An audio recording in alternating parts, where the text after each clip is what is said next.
My favorite. My favorite.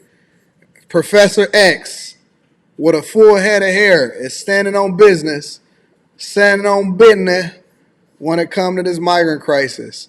But first, before we talk about what's happening with the migrant crisis, let me tell you what some people are doing over there in Chicago because they have a heart full of gold. Today, food was delivered to families staying in this South Shore building.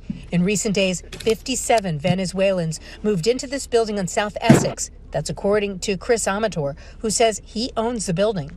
I just decided, hey, I got the heat on, I got gas, I got electric, water. I go, let's fill them and we'll worry about the details later. Over the last 9 days, Amator says he felt moved to offer shelter in his vacant apartments after visiting the city's landing center and a shelter for new arrivals. I saw 5-year-olds with no jackets on the streets. You know, I was taking my jacket off, putting it on them, and I'm like, tomorrow's going to be negative 14. I'm like, what's going on? Amator says over the last 9 days, he, his family, and a couple of volunteers have taken in 448 adults and children at 15 of his residential buildings. Some neighbors posted video of the building on Essex, alleging people were breaking into the building and that the building was not safe. It's frustrating. Veronica Cotton is a lifelong South Shore resident and new business owner. But she shares she and her sons were homeless a couple of years ago, and they didn't get the help they needed. Not saying that it's not right to help them, but it's not right for others not to get help as well. Amator tells us there was no break-in on Essex. While he acknowledges his impromptu efforts to help new arrivals was not the most organized, today we even saw windows being unboarded. But he says he wanted to do something. I just decided to submit my free will and do God's plan, and I feel that, you know, I'm just going to keep doing what is right, and wherever the chips fall, that's... Do y'all know why they board up windows? Y'all know why they board up windows most of the time? Because there's windows inside of the building, and he owns the building, and I'm not sure what he was doing with the building. But one of the reasons that they board up the windows is so you can't tear up the windows that's already there. That's why they board up the windows. It's not because or just because, oh my God, we don't want the elements to get in. It's because they don't want you breaking into the building itself, and that's why they board up the windows. And it's amazing to me how we have so much generosity and we're touched with love and compassion for people that don't even speak the language, yet we have no compassion for the people that you live right next door to. That's normal. It says it in the scriptures. It even says it in your own home. It says a prophet gets no love in his own home. Absolutely no love. Look, your brother, your homeboy down the street, he can't get $5 from you. He can't get $5 from you. But this person that you ain't never seen before, you move with such compassion. Rita, yes. Before you continue to try to put on some more sexy stuff, what do I usually stop by the ATM and do? I get a lot of cash every single day. Every single day, I get about somewhere between $100 and $250 in cash. Now, I feel kind of bad because I haven't been able to do that over the past week because I've been in the home, and we got to put home first, right? We got to make sure that the people at the crib is first.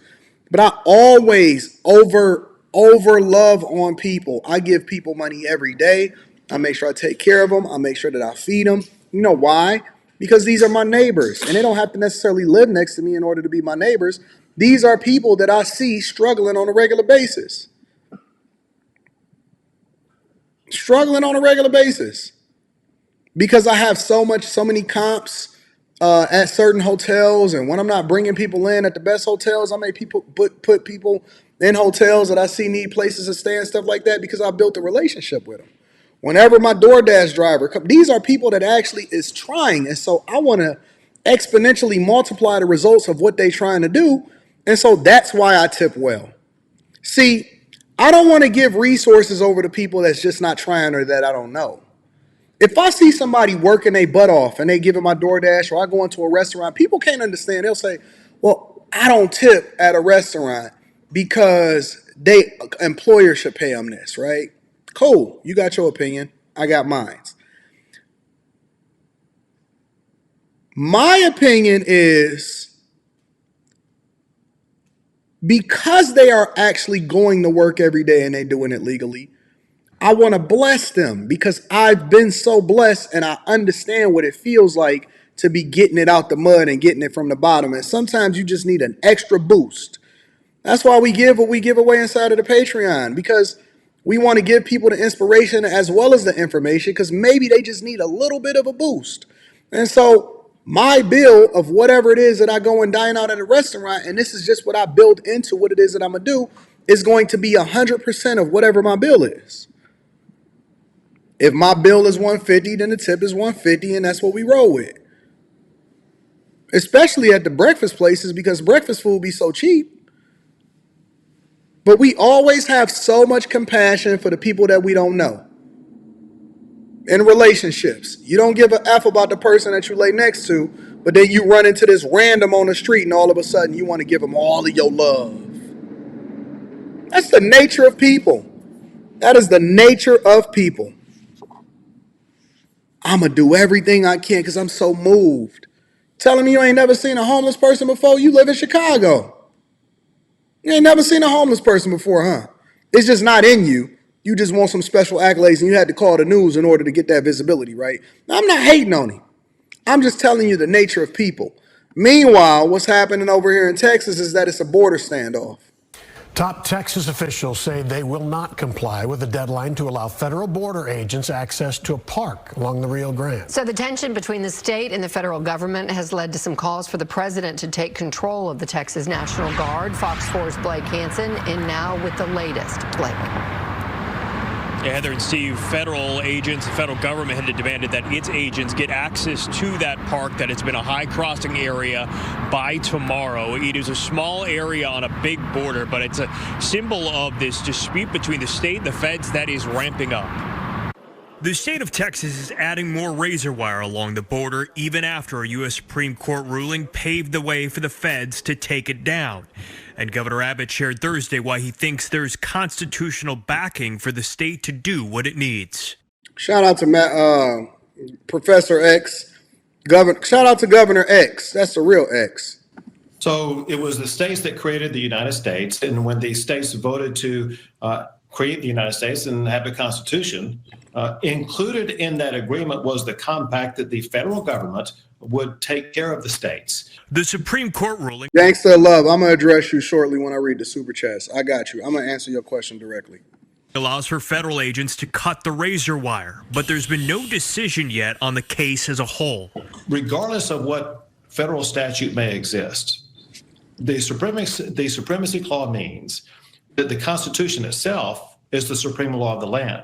The Constitution itself provides Texas with a right of self-defense in this case, because the United States has abandoned its responsibility to defend Texas. Meanwhile, federal officials demanded the state of Texas allow access to Shelby Park, a high crossing area the state took over earlier this month. Kyla, I agree. So I'm going to address it once and for all. Attorney General Ken Paxton told Fox News the state does not plan to comply with a Friday deadline to grant access. We're talking about 2.5 miles of a 1,260-something mile border along Texas, and suddenly they've got to have access right here. With the state and feds at odds along the border, some have called on President Biden to federalize the Texas National Guard. White House officials addressed the matter aboard Air Force One Thursday. Is the administration considering federalizing the Texas National Guard? About this the other day. I don't have any decisions with respect to that to speak to for the president. No, I don't have anything on that. Meanwhile, optimism for a new border security deal in Washington appears to be waning. This after former President Donald Trump argued a deal would be meaningless and a gift to Democrats. Former President Trump has indicated to senators that he does not want us to solve the problem at the border. He wants to lay the blame for the border at Biden. And the idea that that someone running for president would say, please hurt the country so I can blame my opponent and help my politics is a shocking development. Meanwhile, Senate negotiators say the legislation is close to done and don't agree with waiting. I don't agree on that, and the reason I don't agree on that is, one, we have a constitutional responsibility to be able to protect the country and its safety. The things that are in this bill, Donald Trump would actually want to be able to have as president on this. I like the fact that Republicans seem to be, for the most part, sticking together. Actually, I don't even want to play this next video. I want to play something else.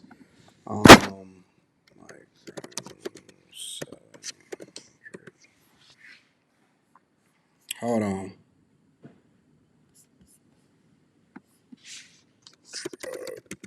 Because I seen this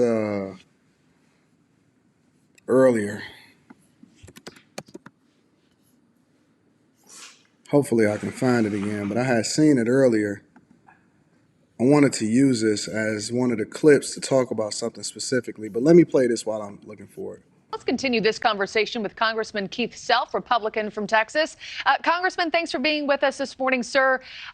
As you well know, the rhetoric here keeps ratcheting up by the day. This moment, it feels new, right? It feels like a new boiling point yet to be seen between Texas and the White House.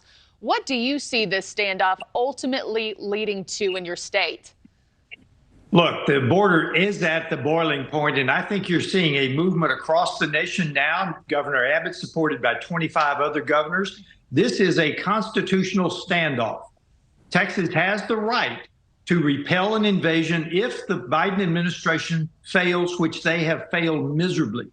This is a constitutional right in the guarantee clause that Texas has the right to repel the invasion. Governor Abbott is exactly right. And I think the governors will prevail in this because you cannot nationalize 25 states' National Guards if we all band together and do this together. Yeah. And I wanted to get your... I don't understand where the division lies. That's my thing. That's my biggest thing. I don't know why it's a division between people in a general sense. That we don't fundamentally agree on open borders. Borders should not be open. I don't know why this is such a big issue. This is nothing to even argue about. But let me tell you what's really happening is that they basically leveraging funding for the borders because they know that that's meaningful to the people, especially if you are a right-leaning conservative. They know that this is meaningful to you, and so what happens is they're using this in order to try to get funding for other things like what's going on over in Ukraine and Israel. And so the people are the pawns. We the pawns. We paying them, and they're using our dollars against us. That's basically what's happening. And we all are basically saying like, yo, it's some things that we don't have to fight about. We can fight about a lot of stuff, and we can have a difference of opinion on a lot of things, but I don't know if the majority of the country would be open with the fact that anybody can come in at any time and it's open borders. We don't leave our houses open. We don't leave our houses open. It's silly. It's stupid. So, y'all said put some alligators in the river? Man, listen, I can't as a man with a platform advocate for that.